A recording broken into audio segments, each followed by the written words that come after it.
I recommend Sutera to not only growers and colleagues here in the Central Valley of California, but to other growers across the world. They offer top quality products to help you grow and sustain a healthy crop.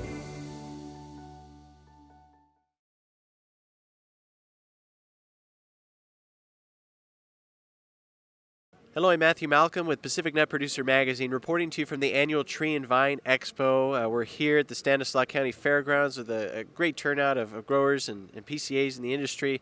It's great to introduce Robert Verloop as the new CEO of the California Walnut Board Commission to the industry here.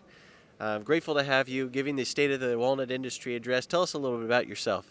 Well, thank you. Thank you for the opportunity, and we certainly enjoyed meeting a lot of folks today. It's been, despite the rain, we've had a great turnout. So, as you said, my name is Robert Verloop. I've been in the industry now a total of 4 months, but prior to that, actually, my background is production agriculture. Started with the California Avocado Commission as a merchandiser, became their VP. And then just in a truncated way, I was the vice president of marketing at Sunkist that did their global and domestic licensing also and marketing. And then moved on to Nature Ripe Farms, which is a large berry company out of Salinas that has an international footprint.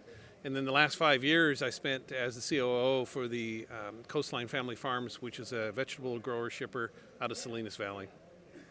Well, this is great credentials you're bringing to an industry that really needs a boost in marketing, right? We've got a lot of crop and a lot to move, right?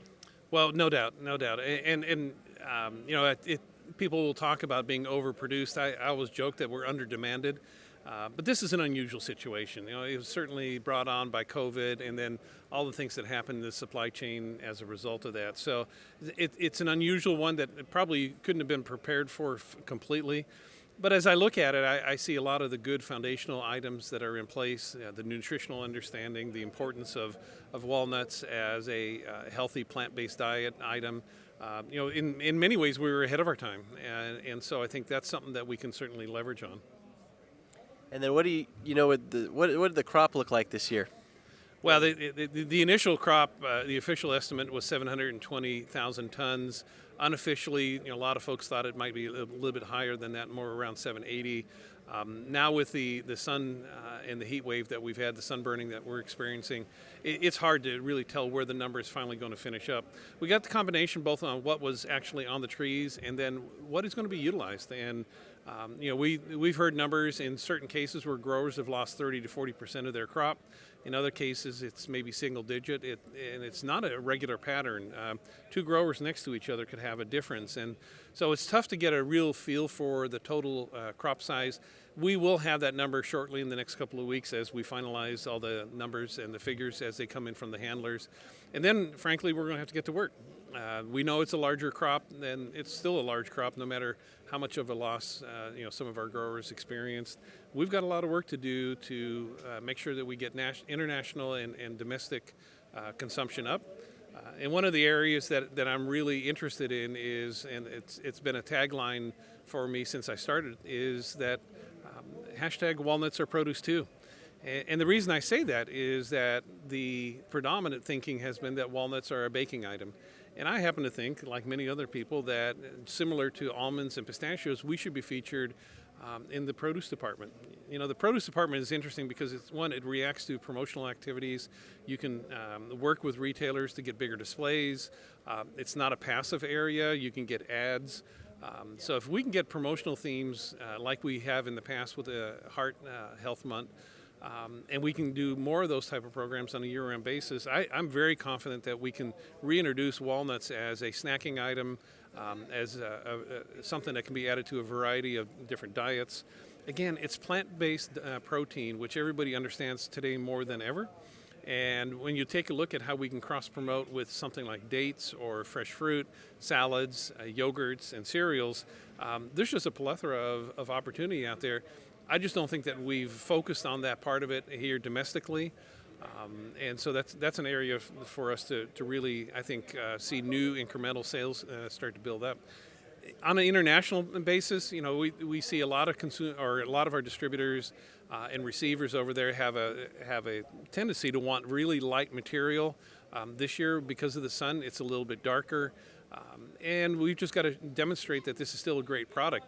despite the fact that we have a really large crop and we've had some damage, we still have a lot of good saleable product out there. And so we've got folks out on the road right now. In fact, we've got people in Turkey, they've been in India, they've been in Germany, and they've been working on getting the message out there that there's good product available. So we've got that opportunity to expand our international markets. We're also looking at what new markets we need to develop.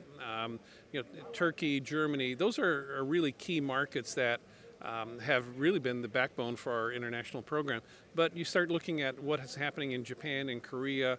They continue to be really loyal to California because we're known for quality, consistency. The service level has always been phenomenal. And so we've got these backbone markets that have worked for us.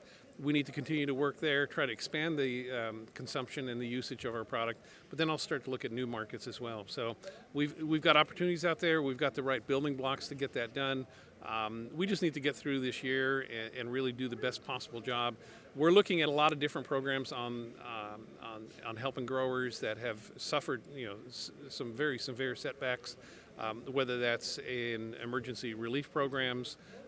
We're looking at Section 32 buys where we expand the use of our product in the USDA program. And then there's talk about having tree pulling programs where there may be programs available, financial programs available to help incentivize growers that are in difficult growing areas to maybe pull out some acres. So there's a little bit of right sizing going on as an industry.